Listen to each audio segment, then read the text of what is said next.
各位老友記，大家今日好嗎？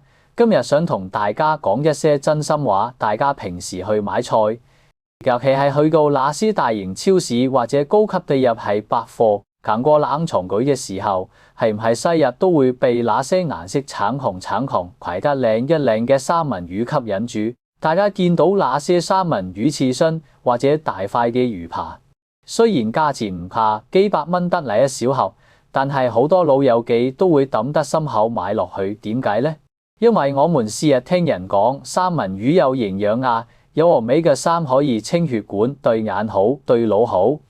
尤其係買俾屋企嘅小朋友食，或者係我們自己長輩想養生，覺得貴嘢一定係好嘢，深海魚一定係無污染。但我今日一定要喺呢部影片度同大家拆解呢個健康神話。你以為你買緊嘅是補品，但其實你可能係膠品質相稅，仲要係攞自己嘅身體健康嚟冒險。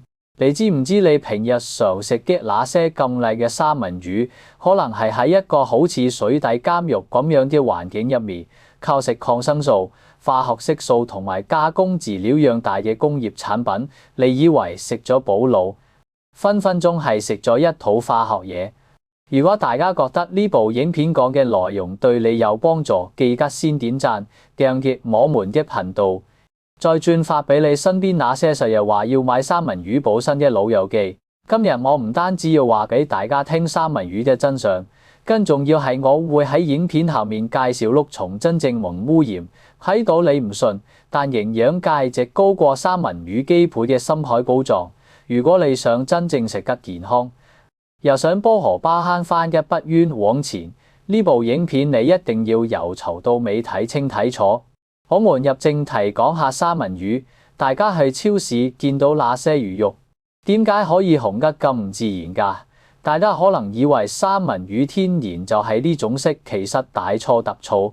喺大自然入面，野生嘅三文魚係因為食咗好多小蝦同甲殼類動物，入面有天然嘅蝦紅素，所以魚肉先至帶點淡粉紅。但係大家要明白，而家香港市面上九成以上嘅三文魚都係人工養殖的，主要來自挪威或者智利。呢啲養殖魚一世都未見過大海，佢哋係被困喺一個人工網箱入面，密度高到你唔信，幾萬條魚逼埋一齊，就好似我們以前住徙置區咁，但係仲要逼好多倍。喺咁嘅啲環境入面，魚就容易生病，尤其係一種叫魚蝨的寄生蟲，會吸乾條魚的血。咁養殖場老闆點算好？佢哋為咗唔好死魚，唔好蝕本，就會喺水入面投餵大量嘅抗生素同殺蟲藥。有研究已經證實，養殖三文魚係世界上化學物質污染最嚴重嘅環境之一。我們長輩最怕食藥，但係你長期食呢啲養殖魚，啲抗生素就會透過魚肉入咗你個肚。到你真係病咗要食藥的時候，可能身體已經產生咗耐藥性，藥力都唔夠強，呢個先至係最恐怖的地方。仲有嗰個橙紅色其實係化出嚟嘅，因為養殖魚冇得食天然嘅小蝦，佢哋本身嘅肉色係好似死魚咁樣嘅灰白色，非常之唔好睇。如果你去超市見到魚肉係灰色，你一定唔會買啦。所以商人就發明咗一招叫人工上色，佢哋會喺飼料入面加人工合成嘅化學色素，甚至仲有一本好似買七有鹼色咁樣嘅色卡，模板想要邊紫紅，只要喺飼料加料，條魚食咗就會變色。你以為你食緊天然精華，其實你係食緊一嚿染咗色嘅肥膏。講到肥膏，呢個亦係我們長輩最要留心嘅地方。野生嘅三文魚要游幾千公里返去產卵，身形好，fit脂肪係好油。但係養殖魚就好似水入面嘅豬羹，每日淨係等食，唔使游動，所以佢哋嘅脂肪層好厚，好鬆散。大家要忌諱大自然入面嘅毒素，重金屬同戴奧辛全部都係藏喺脂肪入面。養殖魚越肥，積聚嘅化學物質就越多。你以為食緊Omega-3清血管，其實你係同時吞緊一堆會干擾你內分泌，甚至增加患癌風險嘅物質。所以見到那些脂肪邊好闊、顏色紅到發紫嘅三文魚，千祈唔好覺得係好嘢。講到呢度，大家可能會諗，既然養殖魚咁多化驗嘢，咁我唔買養殖缸，我買野生，買大條，買名貴嘅深海魚總不啦啩？老友記，聽我講埋落去。如果你咁諗，可能係由一個陷阱跳，入面一起咁大嘅陷阱。因為大自然有一條好殘酷的定律，叫生物累積效應。大海雖然大，但係呢幾十年人類攜咗好多工業廢料入去，入面有好多重金屬，其中最毒的一重叫甲基汞，即係水銀。大家想象下，海入面嘅浮游生物吸咗少少水銀，小魚食浮游生物，中魚又食小魚，大魚再食中魚，重金屬呢啲嘢入咗去就出唔返嚟。會一世跟住條魚，所以條魚活得越耐，體型越大，喺食物鏈位置越高，佢體內積聚嘅水銀就越驚人。所以老友記，保皇要一齊列個黑名單，呢幾種魚喺街市見到機量都好，偶爾食一次半次解下饞就得，千萬唔好當日食嘅養生補品。第一種係大隻嘅吞泥魚，尤其係老友記最中意食嘅拖羅。吞拿魚係海入面嘅頂級覓食者，佢哋可以活好多年。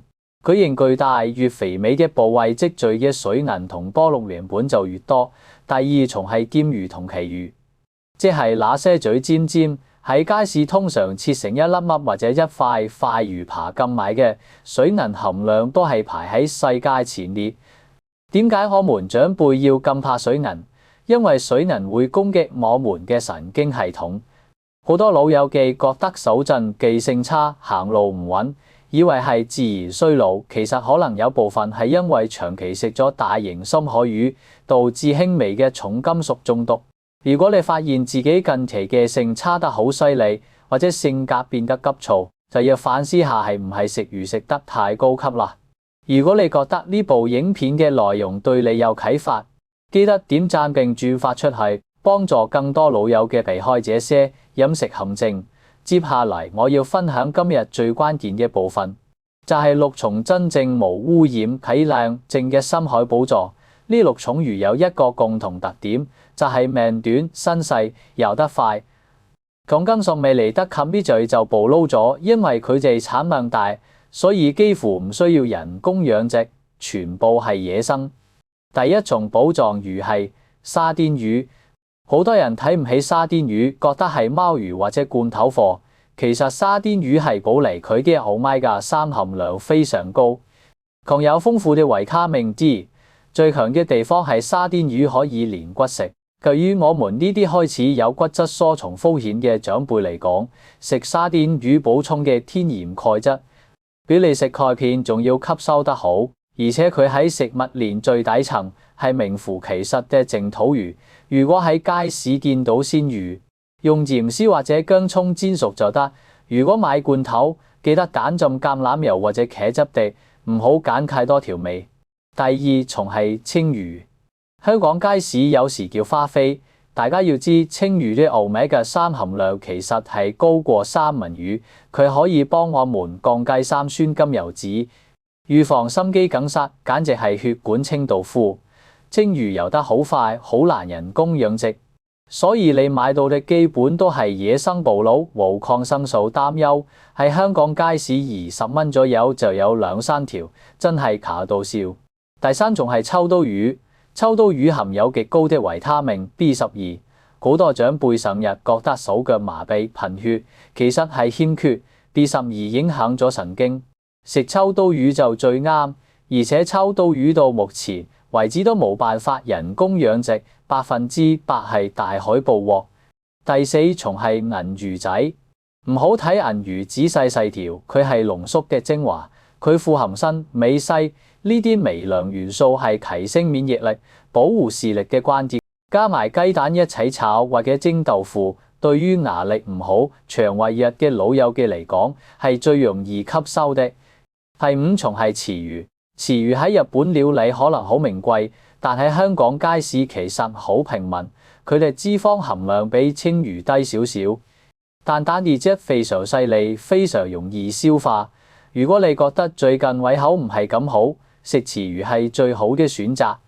第六種係真正嘅鱈魚，例如阿拉斯加鱈魚。呢度要教大家一個分辨大法，街市好多賣10幾蚊一塊，圓圓地白西時嘅所謂鱈魚，其實係魷魚，又叫龍鱈。長輩千祈唔好買錯，因為魷魚含有一重人不能消化嘅渣子，食咗會得平屙油，屙到你腳軟脫水。真正嘅鱈魚肉質係一瓣瓣雪白而結實的，鱈魚脂肪極低，幾乎全部係蛋白質。對於要控制體重或者有脂肪肝嘅老友記，係最好嘅肉類替代品。講完呢6重寶藏魚，我知道大家去到街市一定會問，我點知呢條魚係唔係新鮮？點知佢係唔係真係你講嘅那重？我們香港人買魚一定要發揮望聞問切的精神，首先係望，一定要睇魚眼，要好似玻璃珠咁清澈透亮。如果眼球甩咗或者變咗紅色，呢條魚已經死咗好耐。再睇魚鰓，要係鮮紅色，唔可以係暗紫色。聞一聞真正新鮮嘅深海魚，聞落去係有一股淡淡嘅海水味，而唔係令人反胃嘅腥臭味。如果黐遠都聞到腥，送俾你都唔好要。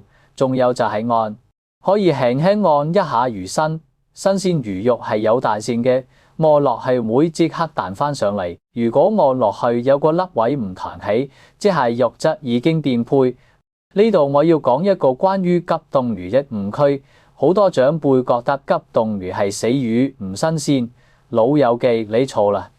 現代捕魚業好多遠洋漁船捕獲到呢啲深海高狀魚之後，會即刻喺船上進行0°C急速冷凍，呢種做法反而鎖死咗營養同鮮味，仲可以殺死嘅生蟲。比起街市那些喺冰面鋪咗晒日俾人摸嚟摸去，甚至用藥水浸過的冰鮮魚，高品質嘅急凍魚其實仲健康仲乾淨。買到好魚，煮法都好重要。